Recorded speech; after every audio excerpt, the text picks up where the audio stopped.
నిన్న ఏదైతే రేవంత్ రెడ్డి అల్లు అర్జున్ గురించి సభలో చెప్పినటువంటి సందర్భం, మానవత్వం లేదా, హీరోయిన్కి క్యూ కట్టిన సినీ ప్రముఖులు, బాధిత కుటుంబాన్ని పరామర్శించలేదేం. నిన్న ఏదైతే అల్లు అర్జున్ అరెస్ట్ తర్వాత దాదాపు ఒక 18 గంటలు జైల్లో ఉండొచ్చింది. ఆయన ఏదో స్వాతంత్ర పోరాటాలు చేసో, లేదంటే ఇంకో ఏదో చేసో, లేదంటే ఏదో అఘాయిత్యాలు చేసో లోపలికి పోలేదు. వాస్తవానికి ఆయన ద్వారా ఆయన ఒక సినీ టాకీస్కు సంధ్య థియేటర్కి వెళ్ళడం వల్ల జరిగిన అనర్థానికి గాను ఆయనను పోలీసులు అరెస్ట్ చేసి ఆయన ఏదైతే అక్కడ రావడం వల్ల ఒక మహిళ చనిపోయింది. దానికి గాను ఆయనను అరెస్ట్ చేసిరు. దానికి బాధ్యత తీసుకోవాల్సిన అవసరం ఆయనకు ఉంటుంది.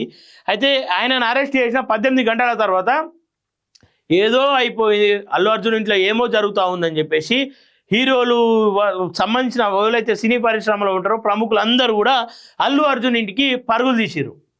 అయితే అల్లు అర్జున్ ఇంటికి పరుగులు తీసిన ఏ ఒక్కడు కూడా ఈరోజు అల్లు అర్జున్ చెప్తా ఉన్నాడు, నేను వెళ్దామని చూసిన హాస్పిటల్కి నాకు అనుమతి లేదని చెప్పి చెప్తా ఉన్నాడు. నిజంగా అల్లు అర్జున్కి వెళ్ళాలని ఉంటే అల్లు అర్జున్ సరే ఈ కేసు కాకముందుకే అల్లు అర్జున్ వెళ్ళే ప్రయత్నం చేయలేడు.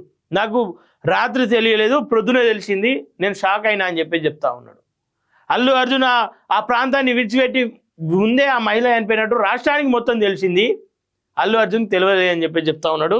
సరే వాళ్ళ మాటలు, ఎందుకంటే సినీ ప్రముఖులు మా అడ్డగోల్ ఫ్యాన్స్ ఉంటారు, ఏది చెప్పినా నమ్ముతారు, నిజాలని చెప్పేసి అనుకుంటూ ఉంటారు.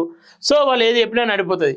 హీరో నిర్మాత ఎవరు పిల్లాడి దగ్గరికి పోలేదు, పోలీసులు రావద్దని చెప్పిన థియేటర్కి హీరో అభిమానులు తోసుకొచ్చారు, బాడీగార్డులు నెట్టారు, తొక్కిసలాటలో మహిళ మృతి, కోమాలో బాలుడు, అయినా థియేటర్ నుంచి వెళ్లేందుకు హీరో ససేమీరా, అరెస్ట్ చేస్తామని హెచ్చరించి డీసీపీ పంపించారు. ఓకే, ఏదైతే అల్లు అర్జున్ను అరెస్ట్ చేస్తామని చెప్పినప్పుడు అక్కడ నుండి అల్లు అర్జున్ వెళ్ళిండని చెప్తా ఉన్నాడు.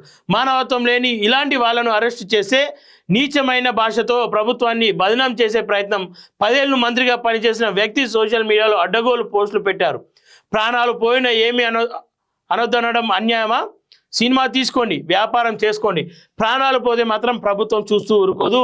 సినీ పరిశ్రమకు ముఖ్యమంత్రి రేవంత్ రెడ్డి హెచ్చరిక. ఏదైతే వీళ్ళు సినిమాలు తీస్తూ ఉన్నారు, సినిమాలు తీసుకోండి, మీ ఎంటర్టైన్మెంట్ మీరు చేసుకోండి, మీ లాభాల కోసం, మీ స్వలాభాల కోసం, మీ ఫేమస్ కోసం ప్రజలను చంపకండి అని చెప్పేసి రేవంత్ రెడ్డి అంటా ఉన్నాడు. అందులో తప్పేముంది?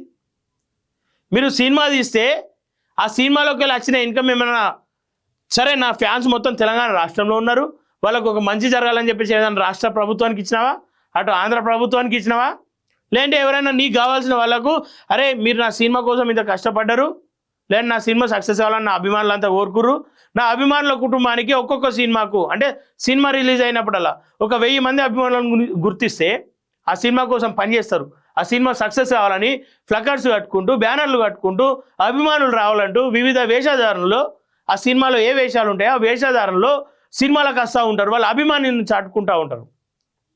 వాళ్ళు ఏమనుకుంటూ ఉంటారు, నా హీరో సినిమా సక్సెస్ కావాలి, నా హీరో సినిమా విజయవంతం కావాలి, అప్పుడే వానికి ఆకలి అవుతుంది, అప్పుడే ఆ అభిమాని అనేటోడు ఇంటి నుండి థియేటర్ నుండి బయటకు వెళ్తారు. సినిమా ఒకవేళ ఫెయిల్ అయితే చనిపోవడానికి కూడా సిద్ధపడతారు. అట్లాంటి వాళ్ళను గుర్తించి ఒక సినిమాకు ఒక 10 మందిని, లేదంటే సినిమాకు ఒక 100 మందికి ₹1,00,000 ఎప్పుడైనా ఇచ్చే ప్రయత్నం ఏమన్నా చేసినావా?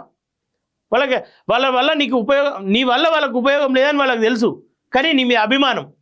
ఒక మహిళ చనిపోతే అట్లీస్ట్ సానుభూతి పడకుండా తెల్లారి నువ్వు సక్సెస్ అని చెప్పేసి నేను ఏడికి పోలేదు, ఇల్లు దాటి ఏడికి పోలేదు అని చెప్తా ఉన్నావు. తెల్లారే కేకులు కట్ చేసుకున్నావు, తెల్లారే సక్సెస్ మీట్ కేకులు కట్ చేసుకున్నావు. సక్సెస్ మీట్లకు బయటకు పోకపోవచ్చు, ఇంట్లో నీ ఇంటికి వచ్చి టపాసులు కాలుస్తూ కేకులు కట్ చేసుకున్న సంగతి మర్చిపోయినావా? ఓకే, తొక్కిసలాటలో రేవతి చనిపోయారు. ఆమె కుమారుడికి ఆక్సిజన్ అందక బ్రెయిన్ డ్యామేజ్ అయింది. అంతా తొక్కిసలాటలో కూడా ఆ తల్లి కొడుకు చేయి విడిచిపెట్టలేదు. కొడుకు చేయి పట్టుకుని ఆ తల్లి చనిపోయింది. హీరోను అక్కడి నుంచి వెళ్ళిపోవాలని పోలీసులు చెప్పారు, అయినా వినలేదు. సినిమా మొత్తం అయిపోయిన తర్వాతే వెళ్తానన్నారు. దీంతో డీసీపీ వెళ్ళి అక్కడ నుంచి కదలకపోతే అరెస్ట్ చేశామని హెచ్చరించి హీరోను పంపించారు. ఇక్కడ డీసీపీ తప్ప, ప్రభుత్వం తప్ప, లేదంటే హీరో తప్ప? అంటే నా మీద లేని ఆరోపణలు తర్వాత చదువుకునేటప్పుడు అది క్లియర్గా దానిలోకి వెళ్ళే ప్రయత్నం చేద్దాం. ఒక్క పూట జైలుకు వెళ్ళి వచ్చిన హీరోయిన్కి సినీ ప్రముఖులంతా క్యూ కట్టారు. ఆయనకు ప్రమాదం జరిగిందా, ఏమైనా జబ్బు పడ్డారా, హీరోను హీరోను పరామర్శించేందుకు క్యూ కట్టిన సినీ ప్రముఖులు ఒకరైన బాధిత కుటుంబాన్ని ఎందుకు పరామర్శించలేదు? సినిమా చూడడానికి వెళ్ళిన కుటుంబంలో మహిళ చనిపోతే 11వ రోజు వరకు హీరో నిర్మాత ఎవరు వారిని పరామర్శించలేదు. కనీసం ఆసుపత్రిలో ఉన్న పిల్లాడికి దగ్గరికి పోలేదు. ఇది ఏ రకమైన మానవత్వం అని ముఖ్యమంత్రి రేవంత్ రెడ్డి నిలదీశారు. కనీసం వారిని పరామర్శించాలన్న మానవత్వం కూడా సినిమా పరిశ్రమకు లేదా అని ప్రశ్నించారు. ప్రజలు ప్రాణాలు పోయే సంఘటనలు జరుగుతుంటే సినీ పరిశ్రమకు ప్రత్యేక రాయితీలు కల్పించబోమని హెచ్చరించారు. ప్రజలను ఇబ్బంది పెట్టే వారిని తమ సర్కారు వదిలిపెట్టబోదని తేల్చి చెప్పారు. సంధ్య థియేటర్ వద్ద జరిగిన తొక్కిసలాట ఘటనలో అసలు ఏం జరిగిందో ప్రభుత్వం ఒక ప్రకటన చేయాలని ఎంఐఎం నేత అసదుద్దీన్ కోరారు. దాంతో సీఎం రేవంత్ రెడ్డి స్పందించారు. ఈ ఘటనపై విపక్షాలు సినీ ఇండస్ట్రీ వ్యవహరించిన తీరుపై తీవ్ర స్థాయిలో ఆగ్రహం వ్యక్తం చేశారు. ఈ నెల 4న పుష్ప 2 సినిమా విడుదలవుతుందని ఆ రోజు చిత్ర యూనిట్ సభ్యులు హీరోయిన్ వస్తున్నారని బందోబస్తు కావాలంటూ ఈ నెల 2న సంధ్య థియేటర్ యాజమాన్యం చిక్కడపల్లి పోలీస్ స్టేషన్లో దరఖాస్తు పెట్టుకుంది. దాంతో ఆ థియేటర్ పరిసరాల్లో 10 వరకు సినిమా హాళ్ళు రెస్టారెంట్లు ఉన్నాయని, ఎంట్రీ ఎగ్జిట్ ఒకటేనని, సెలబ్రిటీలు వస్తే జనాన్ని అదుపు చేయడం కష్టమని, బందోబస్తు ఇవ్వడం కుదరదని 3వ తేదీనే చిక్కడపల్లి పోలీసులు రాతపూర్వకంగా జవాబిచ్చారు. దరఖాస్తును తిరస్కరిస్తూ ఉన్నట్లు అందులో చెప్పారు. పోలీసులు అనుమతి ఇవ్వలేకపోవడంతో పుష్ప సినిమా థియేటర్కు హీరో వెళ్లారు. కేవలం సినిమా చూసి వెళ్ళిపోతే అభ్యంతరం ఉండేది కాదు. కానీ ఆర్టీసీ క్రాస్ రోడ్ నుంచే కారు రూప్ ఓపెన్ చేసి రోడ్ షో చేసుకుంటూ వెళ్లారు. దీంతో పక్కన ఉన్న అన్ని థియేటర్ల నుంచి అభిమానులు ఒక్కసారిగా థియేటర్ వైపు వచ్చారు. హీరో కారు థియేటర్ లోపలికి పంపేందుకు గేట్లు తెరిచారు. దాంతో ఆయనను చూసేందుకు అభిమానులంతా ఒక్కసారిగా లోపలికి తోసుకుంటూ వచ్చారు. వారిని నిలువరించేందుకు హీరో ప్రైవేట్ సెక్యూరిటీ బాడీగార్డులు గట్టిగా వెనక్కు నెట్టారు. అది తొక్కిసలాటకు దారితీసింది. ఈ క్రమంలో జరిగిన తొక్కిసలాటలో రేవతి చనిపోయారు. ఆమె కుమారుడికి ఆక్సిజన్ అందక బ్రెయిన్ డ్యామేజ్ అయింది, కోమాలోకి వెళ్ళాడు. అంతా తొక్కిసలాటలో కూడా ఆ తల్లి కొడుకు చెయ్యి విడిచిపెట్టలేదు. కొడుకు చెయ్యి పట్టుకుని ఆ తల్లి చనిపోయింది. హీరో థియేటర్ లోపల ఉండడంతో అక్కడ కూడా తొక్కిసలాట జరిగింది. ఈ విషయాన్ని సంధ్య థియేటర్ యాజమాన్యానికి చెప్పి హీరోను అక్కడ నుంచి వెళ్ళిపోవాలని పోలీసులు చెప్పారు. అయినా వారు వినలేదు.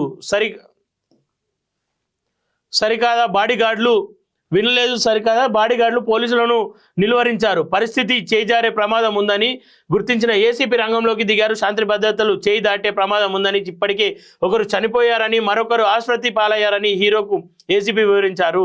తక్షణమే థియేటర్ నుంచి వెళ్ళిపోవాలని సూచించారు. అయినా సినిమా మొత్తం అయిపోయిన తర్వాతే వెళ్తానని అంటూ బయటకు వెళ్ళడానికి హీరో ఒప్పుకోలేదని సిటీ కమిషనర్ చెప్పారు. దీంతో డీసీపీ వెళ్ళి అక్కడ నుంచి కదలకపోతే అరెస్టు చేశామని హెచ్చరించి హీరోను కారు ఎక్కించారు. థియేటర్ నుంచి వెళ్ళేటప్పుడు కూడా కార్ రూప్ టాప్ ఓపెన్ చేసి రోడ్ షో చేస్తూ వెళ్లారు అని వివరించారు.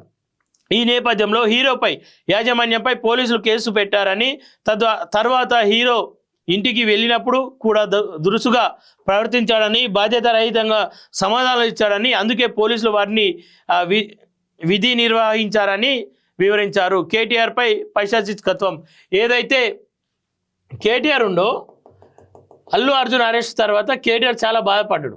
ఆయన సినిమా వాళ్ళని టచ్ చేస్తే కేటీఆర్కి అసలు ఎందుకో అంత బాధ అర్థం కాదు వాళ్ళకు కూడా. కేవలం ఒక మహిళ చనిపోయింది, మహిళ చనిపోయిన తర్వాత ఒక అరెస్ట్ చేసిర్రు.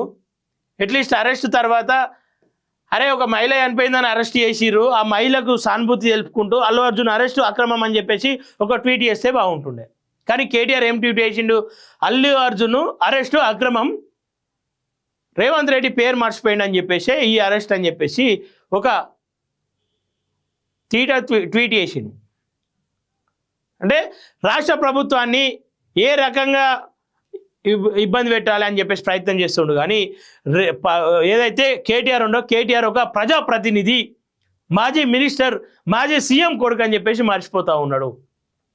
ఇక్కడ కేటీఆర్ ప్రభుత్వాన్ని బదనాం చేసే కంటే కేటీఆర్ ఇక్కడ ప్రజల పక్షాన ఉంటే కేటీఆర్ వైపు ప్రజలు ఉంటుండే. ఈ ట్వీట్ ద్వారా కేటీఆర్ ఎవరికి ఏం మెసేజ్ ఇద్దాం అనుకుంటా ఉండు? ఒక మహిళ చనిపోతే మహిళకు సానుభూతి తెలపలేని కేటీఆర్, సౌట కేటీఆర్ కేవలం అల్లు అర్జున్ కోసం ట్వీట్ చేసుకుంటా ప్రభుత్వాన్ని విమర్శిస్తూ ఉండు. ఎక్కడికేంచి ఏది జరిగినా మొత్తం మీద విమర్శించడం తప్ప మరొకటి కేటీఆర్కి అవసరం లేదు, అక్కర్లేదు. ఎందుకు అదంతా? ప్రజలంటే అంత చిన్న చూపాలే అంటే ఒక మహిళే కదా చనిపోయింది, ఒక బాబు బ్రెయిన్ డెడ్ అయింది, ఉంటే ఉంటాడు పోతే పోతాడు, మాకెందుకు? మాకు అల్లు అర్జున్ ముఖ్యం.